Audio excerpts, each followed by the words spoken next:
Hello दोस्तों, कैसे हैं आप सभी का स्वागत है एमएम मैथ स्टडी में। आज ये हमारा प्रैक्टिस सेट नंबर 34 है और इसमें हम देखने वाले हैं मैथ के इम्पोर्टेंट सवाल जो कि आपके एसएससी, रेलवे, दिल्ली पुलिस या कोई सा भी गवर्नमेंट एग्जाम हो उन सभी के लिए बहुत ही महत्वपूर्ण होने वाले हैं। तो जो लोग चैनल पर नए हैं, चैनल को सब्सक्राइब करना और वीडियो अच्छी लगी तो वीडियो को लाइक करना। चलिए चलते हैं हमारे सवाल नंबर 1 की तरफ। पहला सवाल हमें दिया गया है, एक खंभे की लंबाई और उसकी परछाई का अनुपात 1√3 है। इसको आप 1√3 कर लेना। ये यहाँ पर 1/√3 है। इस समय सूर्य का उन्नयन कोण क्या होगा? अब जैसे कि हम मान लेते हैं ये कोई खंभा है और यहाँ पर अपने सूर्य देवता है, तो इसकी परछाई क्या हो जाएगी? यहाँ पे आके गिर रही है, यानी कि यह खंभा है और इस खंभे की लंबाई कितनी दी गई है हमें? 1, और परछाई की लंबाई जो ये है वो कितनी दी गई है हमें? √3। और हमें इसका उन्नयन कोण निकालना है जो कि क्या होता है? ये वाला कोण। अब ये कोण निकालना है तो इसमें क्या करेंगे हम? टेन थीटा वाला फॉर्मूला लगाएंगे, टेन थीटा। और ये क्या होता है अपने पास में? लंब बटे आधार। लंब अपने पास में कितना है? 1, और आधार कितना है? √3।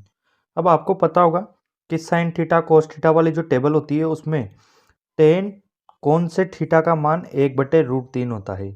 तो 1/√3 जो होता है ये अपने पास में होता है टेन 30 डिग्री का मान। टेन 30 डिग्री का मान जो होता है वो 1/√3 होता है। तो ये जो सूर्य का उन्नयन कोण है ये अपने पास क्या आ जाएगा? Option A 30 degree. और ये हमें निकालना था। अब चलते हैं हमारे सवाल नंबर 2 की तरफ। सवाल नंबर 2 है, यदि x बराबर 7-4√3 हो तो x प्लस 1/x का मान ज्ञात कीजिए। अब x का मान तो हमें दिया गया है, ये इसमें हम क्या करेंगे? 1/x का मान निकाल लेंगे, ये वाला निकालना है। तो ये क्या हो जाएगा? 1/x का मान अपने पास क्या है? 7-4√3। अब इसका हम क्या करेंगे? परिमेयकरण करेंगे। उसके लिए ऊपर नीचे जो हर में संख्या दी गई है इसके विपरीत चिन्ह से गुणा करेंगे, यानी कि 7 + 4√3 से ऊपर गुणा कर देंगे और 7 + 4√3 से नीचे गुणा कर देंगे। तो ये क्या आ जाएगा अपने पास में? ऊपर तो आ जाएगा 7 + 4√3 और नीचे क्या हो जाएगा? ये a - b है और ये a + b है। तो ये क्या हो जाएगा? a² - b²। a², 7 का स्क्वायर कितना हो जाएगा? 49, और -b²। तो उसमें 4√3 का स्क्वायर होगा, 4 का स्क्वायर हो जाएगा 16 और √3 का स्क्वायर हो जाएगा 3। यानी कि ये अपने पास कितना निकल के आ रहा है? 7 + 4√3 बटे 49, और ये कितना होगा? 6 × 48, 49 में से 48 जाएंगे तो 1। तो x और प्लस 1/x का मान हमें निकालना था। x का मान लिखेंगे यहाँ पर, वो क्या है अपने पास में? 7 - 4√3, और 1/x का मान जो हमने निकाला है वो क्या है अपने पास में? 7 + √3। उसको यहाँ पे लिख देंगे, 7 + 4√3। 4√3 से ये 4√3 कट जाएंगे और अपने पास क्या आ जाएगा? 7 और 7 14। तो अपने पास x + 1/x का मान कितना आ गया? 14। ऑप्शन बी इसका सही जवाब हो जाएगा। अब अगला सवाल देखते हैं, सवाल नंबर 3। सवाल नंबर 3 है, एक कार्यशाला में सभी कर्मचारियों की औसत आय 850 रुपये है। यदि 7 कर्मचारियों की औसत आय 1000 रुपये और शेष बचे कर्मचारियों की औसत आय 780 रुपये है तो इस कार्यशाला में कर्मचारियों की संख्या ज्ञात कीजिए। अब हम क्या करेंगे? इसमें कर्मचारियों की संख्या मान लेंगे और वो क्या है? x है। तो इन सभी कर्मचारियों की औसत आय हमें 850 दी गई है, तो इनकी संख्या क्या हो जाएगी? 850x, और इसको बराबर कर देंगे किसके? इनमें से 7 कर्मचारियों की औसत आय 1000 है, तो 7 कर्मचारी और इनकी औसत आय 1000 प्लस शेष बचे कर्मचारी। अब शेष कितने बचेंगे, टोटल x थे, उसमें से 7 तो आ गए, तो बाकी के शेष कितने बचेंगे, इस x में से 7 को माइनस करेंगे, ये अपने पास शेष बचेंगे। तो x माइनस 7, इनकी कितनी दी गई है हमें, औसत आई 780 रुपये, तो इसको लिख देंगे यहाँ पे 780 रुपये। अब इसको सोल्व कर लेंगे, ये आ जाएगा 850 x बराबर, ये हो गया 7000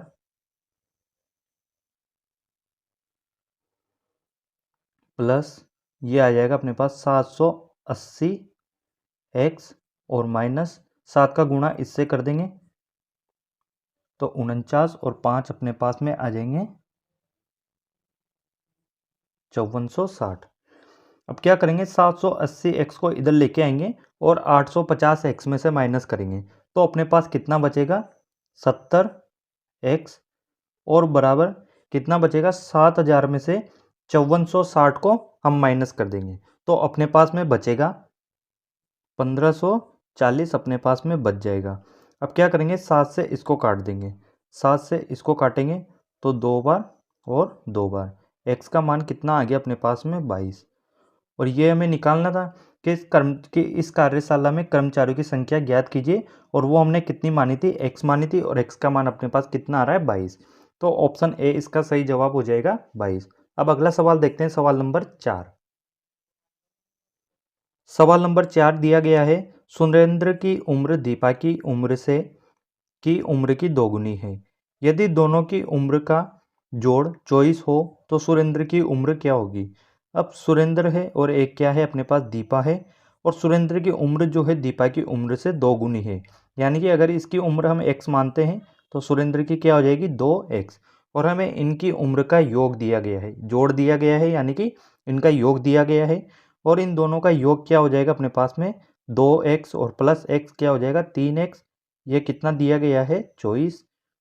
यहाँ से x का मान निकालेंगे जो कितना आ जाएगा, 3 से इसको काटने पर 8, ये आ गया अपने पास में x का मान। और हमसे पूछा गया है सुरेंद्र की उम्र, सुरेंद्र की उम्र कितनी है 2x, 2x का मान यहाँ से कितना हो जाएगा 2 गुणा 8 बराबर 16 वर्ष, तो ये आ गया अपने पास ऑप्शन बी इसका सही जवाब। अब देखेंगे हम सवाल नंबर 5। सवाल नंबर 5 दिया गया है, 330 मीटर लंबी एक ट्रेन 550 मीटर के प्लेटफॉर्म को 44 सेकंड में पार करती है, तो ट्रेन की गति क्या है। अब ये कोई प्लेटफॉर्म है और इसकी लंबाई दी गई है हमें कितनी 550 मीटर, और एक कोई ट्रेन है, ये ट्रेन है और इसकी लंबाई हमें दी गई है 330 मीटर। तो इसमें क्या करेंगे, जब ये ट्रेन इस प्लेटफॉर्म को पार करेगी तो इसमें ट्रेन की जो लंबाई है और इस प्लेटफॉर्म की जो लंबाई है, दोनों की लंबाई काउंट की जाती है, और इसको हम फॉर्मूला में लगा देंगे, कौन सा अपने पास, डिस्टेंस बराबर उसकी स्पीड गुणा टाइम। डिस्टेंस क्या करेंगे, दोनों की काउंट करेंगे, ट्रेन की कितनी है 330, प्लेटफॉर्म की कितनी है 550 बराबर, स्पीड हमें निकालनी है और मीटर प्रति सेकंड में निकालनी है, तो कोई चेंज नहीं करना क्योंकि दूरी हमें मीटर में दी गई है और समय सेकंड में दिया गया है। तो स्पीड हमें निकालनी है, समय कितना दिया गया है 44 सेकंड। 330 और 550 अपने पास में कितने हो जाएंगे 880 बराबर स्पीड और गुणा समय दिया गया है 44 सेकंड। 44 से इस 880 को काटेंगे 20 बार, तो स्पीड अपने पास में कितनी निकल के आ गई 20 मीटर प्रति सेकंड, और ये दी गई है हमें ऑप्शन सी में, तो ऑप्शन सी इसका सही जवाब हो जाएगा। अब अगला सवाल देखेंगे, सवाल नंबर 6। सवाल नंबर 6 है, किसी वस्तु को 110 रुपये में खरीद कर 114.40 में बेचने पर लाभ प्रतिशत कितना होगा। क्रय मूल्य हमें कितना दिया गया है उसका CP 110 रुपये, और उसको बेच रहा है कितने में, तो इसका सेलिंग प्राइस हो जाएगा 114.40। हमसे क्या पूछा गया है, लाभ प्रतिशत, परसेंटेज प्रॉफिट पूछा गया है। वो क्या होता है अपने पास, उसके विक्रय मूल्य में से उसका क्रय मूल्य माइनस करेंगे और बटे उसका क्रय मूल्य गुणा 100, ये अपने पास में परसेंटेज प्रॉफिट होता है। SP कितना है उसके पास में 114.40, 40 और माइनस इसमें से CP 110 रुपये है और बटे CP आएगा तो 110 गुणा 100। जब इसको हम आगे सोल्व करेंगे तो ये आ जाएगा अपने पास में 114.40 में से 110 जाएंगे तो 4.40 बटे 110 गुणा 100। अब यहाँ से ये पॉइंट हटाएंगे तो नीचे कितना आएगा 100 और उस 100 से ये 100 कट जाएगा, 0 से 0 और इस 11 से 44 को काटेंगे तो अपने पास कितना आ जाएगा 4%। तो लाभ प्रतिशत कितना होगा 4%।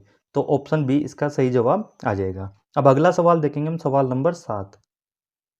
सवाल नंबर 7 है, एक व्यक्ति ने 240 रुपये प्रति घड़ी की दर से 2 घड़ियां बेची।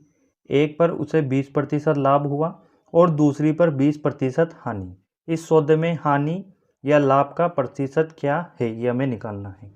अब इसके दो तरीके हैं, एक तो बेसिक तरीके से मैं आपको बताऊंगा, फिर उसके बाद बताऊंगा आपको इसका दूसरा तरीका। दोनों में से जो आपको अच्छा लगे उससे आप करना। तो पहले इसका बेसिक वाला मेथड देखते हैं। बेसिक मेथड क्या दिया गया है कि इसका सेलिंग प्राइस दिया गया है 240 रुपये एक घड़ी का। तो पहले हम क्या करते हैं, फर्स्ट वाली घड़ी का निकालते हैं। इसका SP अपने पास कितना है 240 रुपये और 20% लाभ पर बेचते हैं। तो लाभ कैसे निकालते हैं हम, CP इस पे 20% का लाभ हो रहा है यानी कि 120 बटे 100 और बराबर ये किसके होता है, उसके विक्रय मूल्य के 240। यहाँ से हम क्या करेंगे, 0 से 0 और 12 से इसको काटेंगे 2 बार तो अपने पास में CP निकल के आ जाएगा पहली वाली घड़ी का कितना 200। ये उसका क्रय मूल्य निकल के आ गया अपने पास पहली वाली घड़ी का। अब हम बात करेंगे दूसरी वाली जो घड़ी है, इसका अपने पास सेलिंग प्राइस कितना है, विक्रय मूल्य 240 है क्योंकि प्रत्येक का दिया गया है 240। इसका भी हम क्रय मूल्य निकाल लेंगे। वो कैसे निकालेंगे, CP गुणा ये 20% की हानि पर बेची गई है तो क्या ये आ जाएगा 80 बटे 100 बराबर 240। इसको सोल्व करेंगे, 4 से काटेंगे 2 बार और 4 से 6 बार, 2 से 3 बार। तो इसका क्रय मूल्य अपने पास कितना आ रहा है 300 रुपये। इसका क्रय मूल्य 300 आ गया, इसका 200 आ गया।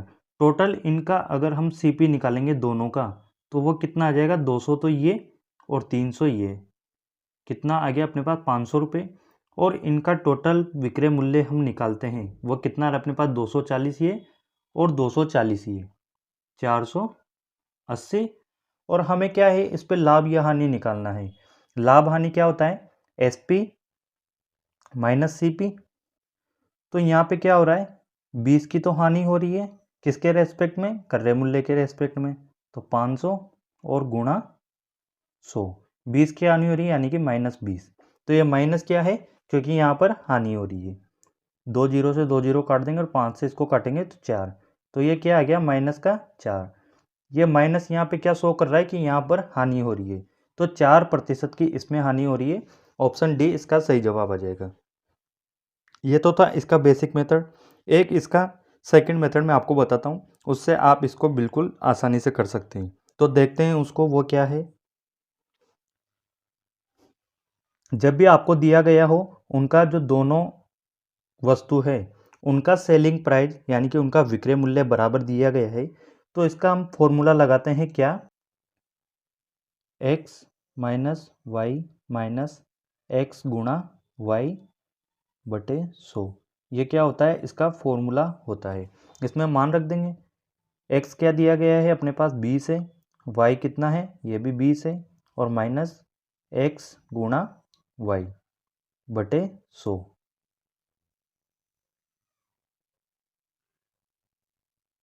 बटे 100, ये माइनस के 20 से प्लस का 20 कट जाएगा और इन जीरो से ये कट जाएगा। तो यहाँ पे क्या आ रहा है माइनस का 4%। और माइनस क्या शो कर रहा है यहाँ पे कि हानि हो रही है। तो ऑप्शन डी इसका सही जवाब हो जाएगा, 4% की हानि। तो दोनों में से जो आपको सही लगे वो आप कर सकते हो। सेकेंड मेथड इसका शॉर्ट तरीका है और फर्स्ट वाला जो है इसका बेसिक मेथड है। अब चलते हैं हम सवाल नंबर 8 की तरफ। सवाल नंबर 8 है, एक व्यक्ति ने 240 रुपये प्रति घड़ी की दर से 2 घड़ियां बेची। एक पर उसे 20% लाभ हुआ और दूसरी पर 20% हानि। इस सौदे में हानि या लाभ का प्रतिशत क्या है, ये हमें निकालना है। सवाल नंबर 8 है अपने पास, साइन 47 गुणा कोस 13 प्लस कोस 47 और गुणा साइन 13, इसका मान क्या होगा। अब यहाँ पे आप देख रहे हो एक चीज़ दिख रहा है आपको, क्या, साइन ए और कोस बी प्लस कोस ए और साइन बी, ये चीज़ आपको यहाँ पे दिख रही है। ए का मान क्या है, 47 है, और बी का मान 13 है। बी का मान यहाँ पर 13 है, ये वाला फॉर्मूला लग रहा है, और ये किसके बराबर होता है, साइन ए प्लस बी के बराबर। तो इसको इसकी जगह लिख देंगे, साइन ए का मान कितना है अपने पास में 47 प्लस बी का मान कितना है 13, और ये क्या हो जाएगा, साइन 60 डिग्री, और साइन 60 डिग्री का फॉर्मूला, साइन 60 डिग्री की वैल्यू अपने पास क्या होती है, √3/2। तो इसका आ जाएगा ऑप्शन बी सही जवाब। अब अगला सवाल देखते हैं, सवाल नंबर 9। सवाल नंबर 9 है, एक वृत्ताकार मैदान का क्षेत्रफल 154 वर्ग मीटर है, तब इसकी परिधि क्या होगी। अब वृत्ताकार मैदान है और इसका क्षेत्रफल दिया गया है 154। वृत्त का जो क्षेत्रफल होता है वो अपने पास क्या होता है, पाई आर स्क्वायर, और ये बराबर है 154 के। पाई का मान हो जाएगा अपने पास 22/7 गुणा आर हमें निकालना है, तो आर स्क्वायर बराबर 154। इसको काट देंगे, 11 से काटेंगे तो 2 बार, और 11 से 14 बार, 2 से ये कट जाएगा 7 बार। तो आर स्क्वायर का मान यहाँ पे कितना आ रहा है अपने पास, 49, और ये 49 क्या होता है, 7 का स्क्वायर। तो आर का मान अपने पास क्या आ जाएगा, 7। अब अपने पास में आर का मान आ गया, हमें उसकी परिधि निकालनी है। कोई भी जो वृत्त होता है उसकी परिधि क्या होती है, 2πr, इसमें मान रख देंगे 2, पाई का मान क्या हो जाएगा 22/7, और आर का मान अपने पास अभी निकल के आया था क्या, 7। 7 से 7 कट जाएगा, तो परिधि क्या आ रही है उसकी निकल के, 2 × 22 बराबर 44 मीटर। ये उसकी वृत्त की परिधि निकल के आ गई, तो ऑप्शन सी इसका सही जवाब हो जाएगा। अब अगला और आखिरी सवाल देखते हैं, अपना सवाल नंबर 10। सवाल नंबर 10 है, कितने समय में 10% वार्षिक चक्रवृद्धि ब्याज की दर से 2000 रुपये का मिश्रधन 2420 रुपये हो जाएगा। अब मिश्रधन का अपने पास एक फॉर्मूला होता है, अमाउंट बराबर उसका मूलधन और गुणा 1 + r/100, और यहाँ पर आता है समय, और हमें n का मान निकालना है। अमाउंट हमें कितना दिया गया है, 2420, मूलधन कितना है अपने पास 2000 रुपये, 1 + r का मान कितना है 10/100, और n हमें निकालना है समय। यहाँ से इस जीरो से ये कट जाएगा, तो यहाँ क्या बचेगा 2420, और जो 2000 है इसको हम इधर बटे में लिख देंगे, 2000 बराबर ये कितना हो जाएगा, जब इसको सोल्व करेंगे 1 + 1/10 को, तो ये हो जाएगा 11/10, और इसकी घात n। 2 से इसको काटेंगे, ये आ गया 1000, और ये आ गया, और 0 से 0 कट जाएगी, यानी कि अपने पास क्या आ रहा है, 11/10 इसकी घात n, और इधर आ रहा है 121/100। ये क्या होता है अपने पास 11/10 का स्क्वायर। यहाँ पे हम देख रहे हैं कि आधार जो है दोनों का समान है, तो इनकी घात जो है बराबर हो जाएगी, तो यहाँ से n का मान अपने पास कितना निकल के आ रहा है, n बराबर 2 वर्ष, और ये दे रखा है मैं ऑप्शन बी में, n बराबर 2 वर्ष। अब इस चीज़ को हम जो है डायरेक्ट शॉर्ट तरीके से कर सकते हैं, इतनी सारी चीज़ करने की ज़रूरत नहीं है। कैसे कि हमें 10% दिया गया है, 10% क्या होता है अपने पास में 1/10, ये अपने पास मूलधन है, और ये इसका ब्याज है। इसको अमाउंट और इसका मूलधन यानी कि मिश्रधन और मूलधन के अनुपात में लिख लेंगे।